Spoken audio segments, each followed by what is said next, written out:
Hoje eu vou te contar como que eu fui desclassificada na seletiva da Emirates. Isso é uma coisa que eu nunca contei. Oi, pessoal, tudo bom com vocês? Meu nome é Fernanda. Para muitos que já me conhecem, eu fui comissária na Emirates por 5 anos e também eu voava na Air Asia antes de entrar para a Emirates. Continuo trabalhando na aviação, mas agora eu trabalho on ground numa outra empresa. Mas hoje eu vim aqui para contar essa história. Eu tenho certeza que muitas pessoas têm algumas dúvidas sobre esse tópico em si, que desclassifica muitas pessoas. Elas vão tentar ser comissário na Emirates, que é tatuagem. Sim. Nossa, Fernanda, você foi desclassificada por causa de tatuagem. Sim. Desclassificada por causa de tatuagem e por causa do inglês. A minha história na Emirates é muito interessante. Por quê? Eu não consegui o trabalho de primeira, como muitas pessoas imaginam. Eu consegui o trabalho de terceira. Eu vou contar pra vocês o que aconteceu.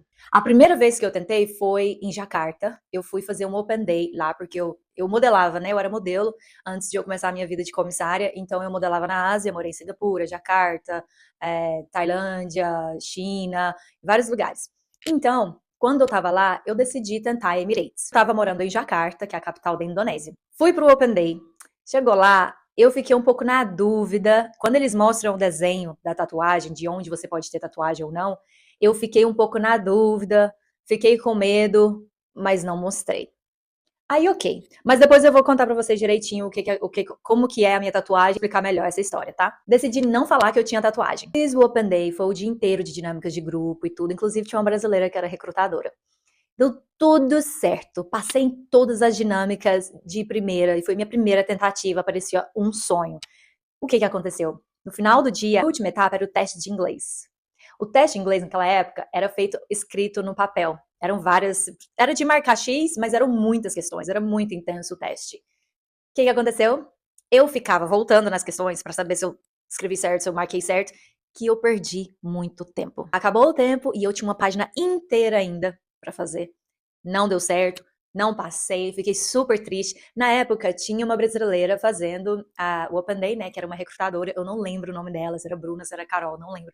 Só sei que ela foi um docinho comigo, gente, eu fiquei assim, porque eu tava contando tanto que ia dar certo, que eu fiquei arrasada. Só quem já falhou em teste da Emirates sabe do que eu tô falando. A gente fica devastada no final quando a gente não consegue. Então eu tava muito triste. Aí ela me puxou num cantinho. Não sei se era Bruna o nome dela, eu tenho um feeling que o nome dela era Bruna, mas eu não tenho certeza. Ela me puxou para um cantinho e falou assim: Fernanda, não desiste, tá? Você tem muito perfil de comissária da Emirates. Não desiste. Ela foi tão fofa que eu falei: nossa, gente, é isso então, não vou desistir. A segunda tentativa, eu já tava morando em Singapura. Fui para Singapura modelar. E aí ia ter um Open Day. Beleza, tava um pouco melhor no inglês e tudo. Quem já fez o Open Day da Emirates sabe que a primeira coisa que eles fazem depois de pegar o seu currículo é medir você para ver se você alcança lá os 2,12 metros. E depois eles passam um formulário perguntando se você tem tatuagem ou não.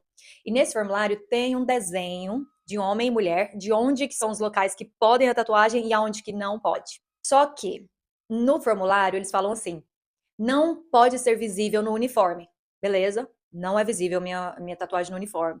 Porém, no desenho, a minha tatuagem tá acima do permitido. Ou seja, teoricamente, pelo desenho, não pode. Mas, por outro lado, que é não ser visível no uniforme, tá tudo ok, porque não era visível. Então ficou nesse meio termo. E eu fiquei com tanto medo, ao invés de ficar calado, igual foi da primeira vez, que eu errei só na parte do inglês, mas que eu fiquei calada da primeira vez, eu falei. Não sei por que eu falei. Deu uma crise de honestidade e eu falei pra recrutadora. Falou, deixa eu dar uma olhada. Quando ela viu, ela falou assim, não. Meu Deus, eu fiquei devastada. Aí eu falei, ai, gente, esse negócio é honesto. Que coisa, né? Não era que eu tava mentindo, mas é igual eu falei. Pelo desenho que eles dão, não podia. Mas, por outro, que é um dos requisitos que eles falam que se não for visível, tá tudo bem. É isso, se não for visível no uniforme. Então, eu fiquei nessa parte com relação ao uniforme. Eu fiquei na dúvida, falei e ela me desclassificou na hora. Eu fiquei assim, pronto, né? Acabou minha vida, acabou, não vou conseguir nunca mais ser comissária da Emirates. Vamos lá, Fernanda. Da terceira vez você fica de bico calado e vai lá fazer sua prova de inglês e vai dar tudo certo se Deus quiser. Então, da terceira vez que eu tentei ir para Emirates, eu já estava voando na Air Asia, eu já era comissária lá na Malásia, então eu estava mais tranquila, se não desse certo, eu já estava com o meu trabalho lá de qualquer forma. Chegou lá, eu estava tão tranquila, falei, não vou falar da tatuagem, vou deixar aí, fiz o teste em inglês, fiz tudo. Chegou no final, A moça falou: "Parabéns, você passou em todas as etapas. Vamos estar marcando a sua entrevista final por vídeo". Depois de uns poucos dias, a gente fez essa entrevista por vídeo. Na entrevista mesmo, ela falou que durava até 45 minutos a entrevista. Eu fiz a entrevista em 15 minutos. Em 15 minutos, ela falou: "Obrigada, Fernanda, pelo seu tempo, te vejo em Dubai". Falei: "Gente, mas não era pra durar 45 minutos?". Depois de alguns dias, eu recebi o e-mail confirmando que eu tinha passado na Emirates. Foi, ai, eu lembro até hoje o tanto que foi legal. Então, gente, é complicado essa questão de minha tatuagem nunca o uniforme da Emirates, aquela blusinha branca, ela vai até em cima aqui da nuca. Então, independente da posição que eu fizesse, independente de como eu agarrasse o container, se eu abaixasse, independente do que eu fizesse, não mostrava. Então, eu tava tranquila com relação a isso. Só que no treinamento foi um pouco chato, tinha que ficar, a gente usa uma gola polo, né? E ela não é tão apertadinha, então eu tinha medo de alguém passar e olhar, porque a gente fica de coque, né? Então eu tava colocando sempre um esparadrapo em cima, né? Tipo, um machucado. Mas deu certo. Nunca escondi muito também depois, porque teoricamente, pelo desenho, eu tava desclassificada. Mas não mostra no uniforme. Então depois eu relaxei, fiquei tranquila e deu certo. Mas eu sei que tem muita gente que tem essa dúvida com relação à tatuagem. E eu diria pra você, se não mostra no uniforme, tá tudo bem.